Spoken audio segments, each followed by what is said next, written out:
The 1.13 update is now live within Black Ops 4, and Treyarch has claimed that it is the single biggest update in Black Ops 4 history, bringing to the game a handful of updates across all 3 modes, including Operation Grand Heist, a new update to the Blackout Map, and later this week, League Play first on PlayStation 4. This update is really said to be the game changer, if you will, and with that, let's take a look at everything that changed with it. What's up guys, Zacher Immortal here, welcome back to the channel, thanks for stopping by.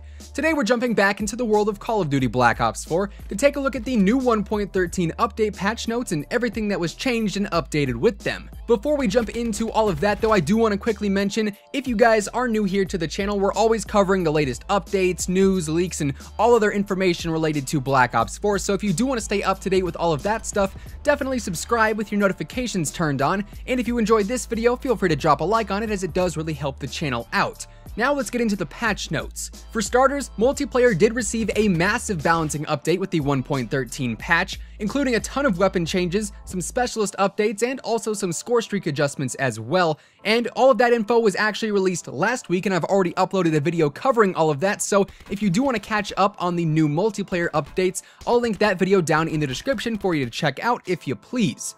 Now, obviously, the biggest part of the 1.13 update is the new operation dubbed Grand Heist, which is now live on PlayStation 4 and will be coming to Xbox and PC in exactly 1 week. And like I said earlier, all 3 modes received some pretty hefty updates with the 1.13 patch. In multiplayer, the core focus was around all of the weapon, score streak, and specialist tunes like I previously mentioned, but alongside that, a few other things happened to multiplayer today that weren't specified in that original patch notes thread from Treyarch. On top of all of the new content for Operation Grand Heist within multiplayer, we now have one in the chamber for our featured playlist, alongside Map Pack Mosh Pit, Hardcore Endurance Mosh Pit, Pro Series Mosh Pit, and also Mercenary Deathmatch Mosh Pit. For general fixes that weren't covered in the original patch notes video that I posted the other day, Treyarch fixed a handful of issues, including an issue that would restart a rechamber on some weapons when using a piece of equipment, an issue where first-person screen effects would not stop after dying, an issue that would let player names show through the Ice Pick ability,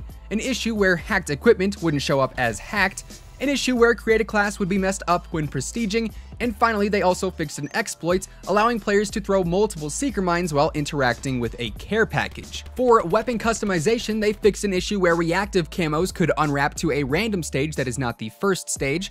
They also fixed an issue where the clan tag and kill counter upgrades would reset upon launching Black Ops 4, and they also fixed an issue with reactive and mastercraft camos not appearing in the specialist draft screen.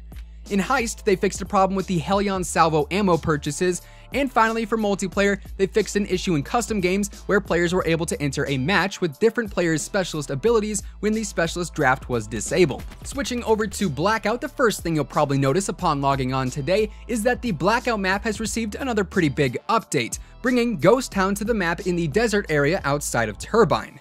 Ghost Town includes the standoff remake Outlaw from Black Ops 3 and also the buried zombies map Underground. This is definitely going to be a hot drop for the better part of the next month or so, so if you are landing here, be prepared for all-out chaos. I tried landing here a couple times earlier today and, well, it did not go well to say the least. On top of Ghost Town being added to the map, various other areas have also been updated or added onto, including Hydro Dam, which now has a series of trailers just north of it. The 6-pack of houses outside of construction is now an 8-pack, as David Vonderhaar would refer to it, and other various areas spanning all across the map have also received some touch-ups as well. Continuing on from that, the merit system also got a pretty big rework with this update, and merit scoring as a whole has basically been increased by 10 times the previous amount. So for instance, 1 kill used to give you 10 merits, now 1 kill gives you 100 merits. Merits are also awarded for more placings now in solos and duos, including top 50. Now this doesn't necessarily mean you're going to rank up faster per se, but you do have the opportunity to earn a lot more merits in a much easier fashion. Moving on, armor was also tuned a little bit in the 1.13 update as well, with level 1 armor damage mitigation being increased to 25%, level 2 damage mitigation being increased to 35%, and level 3 melee damage mitigation being increased to 50%.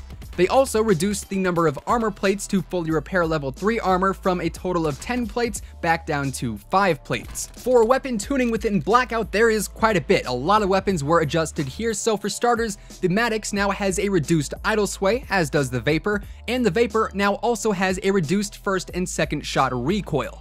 On the SWAT, they increased the idle sway, reduced the damage, and increased the first and second shot recoil, probably to combat the SWAT's usage in Blackout. I know personally it was one of my favorite weapons to use because honestly, it was really good, so they definitely have nerfed that there a little bit. On the Spitfire, they reduced the 6-hit kill range. On the SOG, they increased the sprint out time, reduced the move speed, and reduced the recenter speed. On the Daemon, they reduced the 2-burst kill range and increased the idle sway. On the Cordite, they reduced the hipfire spread. On the GKS, they reduced the idle sway. And finally, on the MX9, they reduced the ADS in time. For tactical rifles, on the Auger, they increased the recenter speed, reduced the first shot recoil, and slightly increased the ADS move speed. On the ABR, they increased time in between bursts, they reduced the recenter speed, and they added a slight increase to the ADS move speed, so overall the ABR did get a little bit of a nerf there.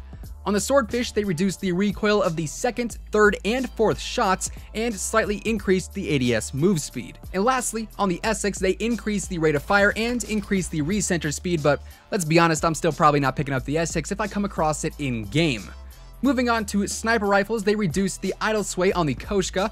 On the SDM, they increased the recenter speed and reduced the recenter radius. And on the Outlaw, they increased idle sway and reduced the ADS in and out times. To wrap up on weapons on the LMGs in general, all light machine guns will now deal increased damage against vehicles and equipment. For the Titan, they increased the recenter speed while reducing the recenter radius, and they also increased the flinch when being hit. On the Hades, they reduced the idle sway, hip spread, and recenter radius, all while increasing the recenter speed. On the VKM, they reduced the recenter radius, and on the Zweihander, which I still cannot pronounce for the life of me, they reduced the recenter radius and the hip spread as well.